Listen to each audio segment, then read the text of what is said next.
Well, I wasn't expecting that. Holy shit, I was not expecting that. Bruno Surace just produced what, in my opinion, is the upset of the year.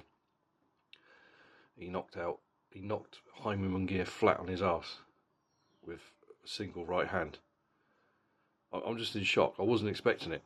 I wasn't expecting it at all. I wasn't expecting the fight to go that way. I mean, geez, I'd never heard of Surace until this fight was announced, to be honest. And I did a little bit of research on the guy. He'd never fought outside France before. He was 25-0 with 2 draws, only 4 knockouts. So I thought, well, this guy will be a bit of cannon fodder for Jaime Munguia, and it certainly looked that way as well. I mean, the first round, not a lot happened. In the second, Munguia uncorked a perfect left hook, which landed square on Bruno's chin. He went down. He was hurt, but he got back up, survived the round. He even landed a left uppercut of his own, Surace. He actually caught Munguia with a left uppercut right through the guard. But overall, it was becoming a dominant performance by Jaime Munguia. He was working the body, he was tenderising that body with lefts and rights. He was forcing Surace to the ropes, just pounding the body. He smashed him with a straight right hand at one point, which pushed him back, pushed Surace back on his heels. Hurt him with an uppercut at one point, but Surace was always in there. He was losing the fight, but he was always coming back with little counters here and there, sneaky left uppercuts, sneaky right hands, 1-2s here and there. I mean, there was a 3-punch combo at one point, punctuated by a left hook, and they weren't bothering Munguia. Well, they didn't seem to be bothering Munguia. Munguia didn't slow down. He just carried on working that body. This was his homecoming in Mexico. His homecoming, he hadn't fought there for a couple of years, and this was his homecoming. And Bruno Surace was just the opponent to close out the year, because obviously there were big plans for Munguia in 2025.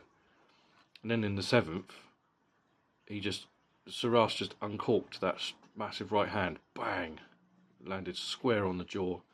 Munguia went down flat on his back. He did get up at, I think it was about 9.5, and the referee waved it off because he was in no position to continue. I've seen a few comments, I've just had a look online, and there's the usual people, malcontents, complaining that the referee counted too fast. Oh, he could have continued. Oh, it's a robbery. The referee must have had money on Munguia. Shut the fuck up, you bunch of morons. People just talk absolute horse shit. He was gone. Yes, he got to his feet, but he was fucked. His eyes were rolling around in his head. There is no way he could have continued, and he would have taken more punishment. He didn't complain. Obviously he looked disappointed when the fight was eventually announced. There was a massive delay just to get Jimmy Lennon Jr. to say the winner. We all know who won, for Christ's sake. We just watched it. But he was gone. That right hand, bang. That's upset of the year for 2024, in my opinion. Absolute upset of the year. Like I say, I'd never heard of Surace until this fight was announced, and I had to do a bit of research to see who he was. And like I say, the four knockouts in 25 wins didn't look like he was much of a puncher. And what do you know? He produced a massive, massive upset and a massive knockout. Absolutely fantastic. I was in shock because I just sort of settled down. I was watching the fight. I could see the way it was going. I kind of thought it's either going to be a grueling, one-sided points decision, or eventually Munguia's going to get him and put him out for good. He'll work because he was working that body. But no, fair play to Bruno Surace. He just absolutely came out of nowhere. Welcome to the big leagues, my friend. Welcome to the big leagues. I mean, fuck. I'm in shock, man. I'm in shock. This is why I love this fucking sport. This is why I love this sport, because it's unpredictable. It's unpredictable. Things like this can happen, and that's what makes it great. That's what makes me love it so much. It's hard to predict.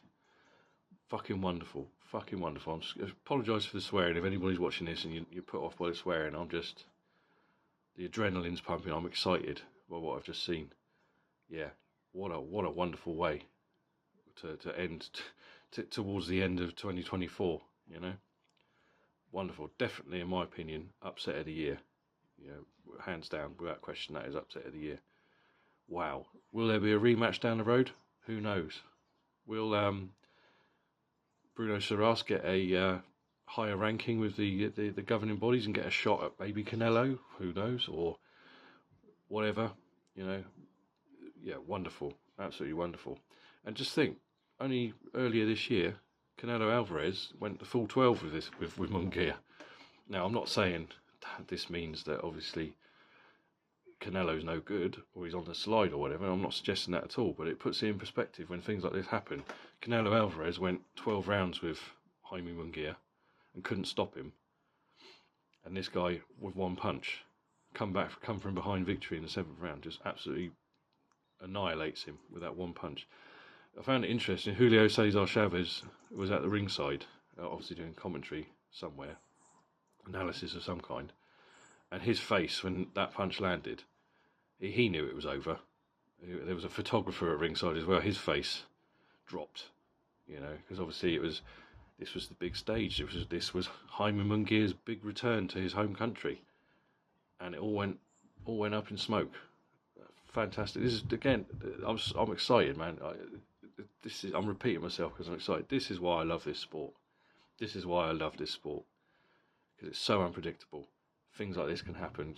Unknown guys or unfancied guys can come through and produce massive upsets, change their lives, change the trajectory of the sport. I do apologise.